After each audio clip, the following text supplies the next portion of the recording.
The Mayor of London, Sadiq Khan, is facing a new backlash. Why? Because he clearly doesn't like white Londoners.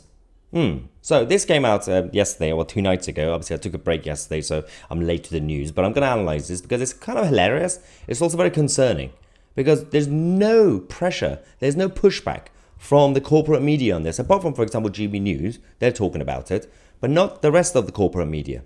So what's happening here? Sadiq Khan and City Hall, they have these guidelines and they have this essentially guides to how to rule London, booklets and everything else.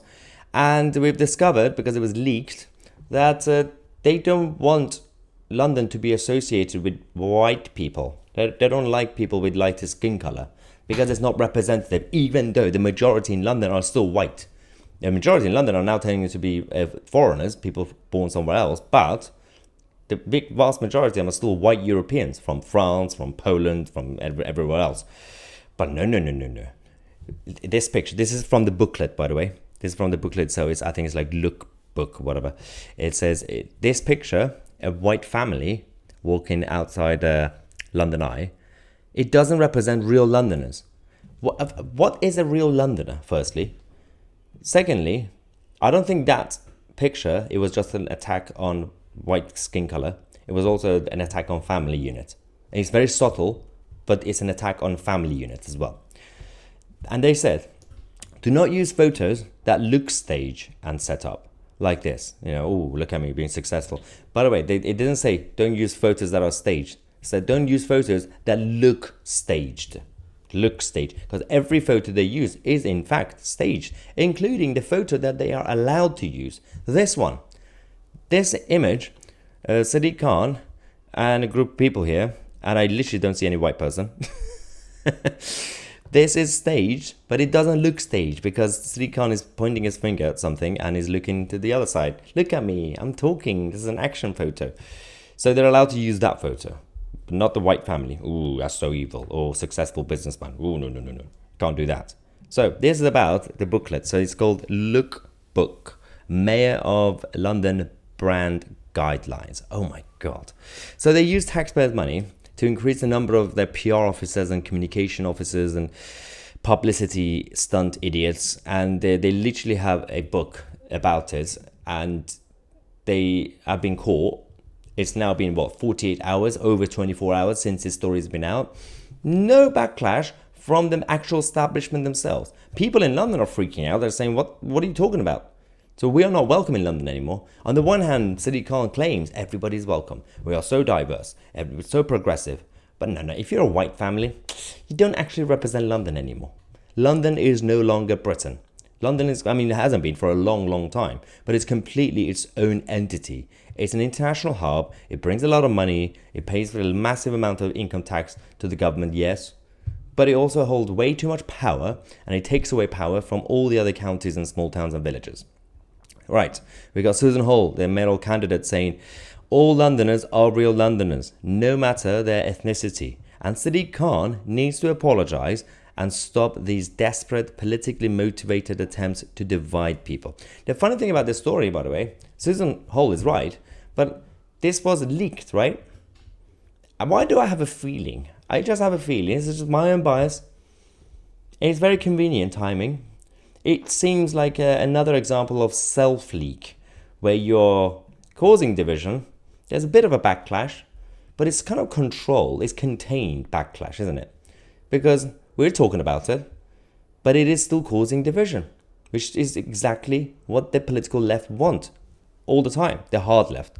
Ben Habib said, if anyone in office said ethnic minorities do not represent Londoners, they will be out on their ear in 5 seconds flat.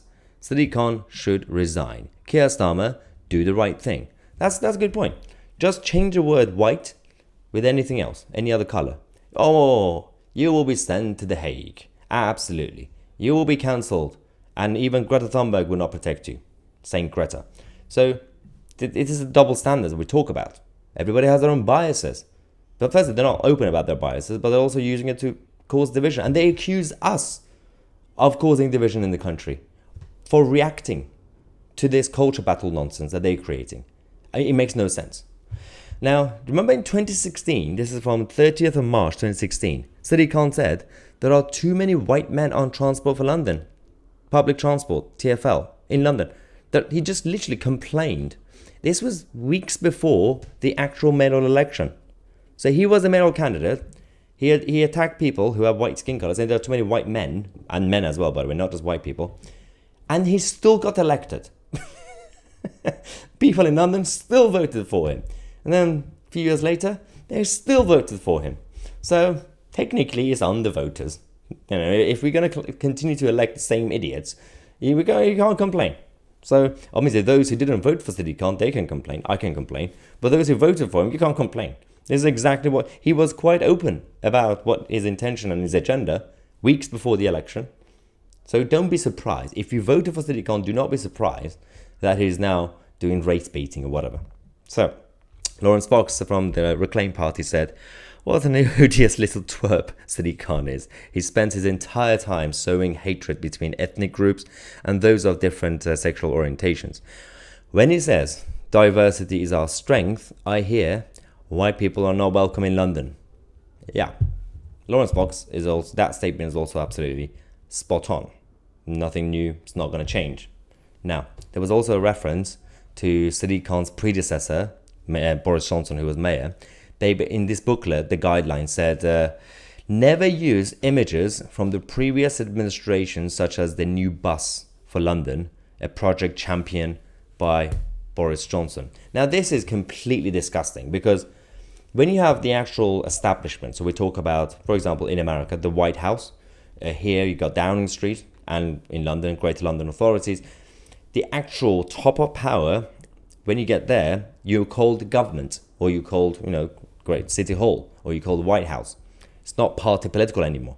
So whatever happens, whatever project is introduced this term will still be championed next term by the next political party, because it wasn't a party political thing. It was basically your predecessor doing it. You say former president or former prime minister or former mayor. You don't have to even talk about their party. But these are their legacy. For example, FDR and his stupid New Deal that he did decades ago, 100 years ago now, right?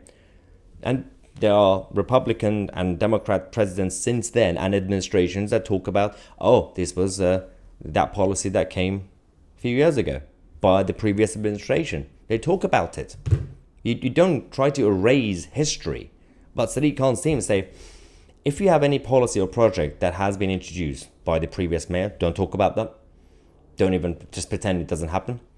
And at times try to claim victory, take credit for it. This is just disgusting party political nonsense, tribalism on steroid. This is exactly why British politics is failing its people right now. Because of the people who are making every single thing tribal. I don't know what else we can do. And people say, well, we have to change the political system, the electoral system. The electoral system won't change this. There's a toxic political culture right now in the country. The toxic culture needs to change. It needs to be a wipeout, start from scratch, get new parties, people who have not had any connections to any public office.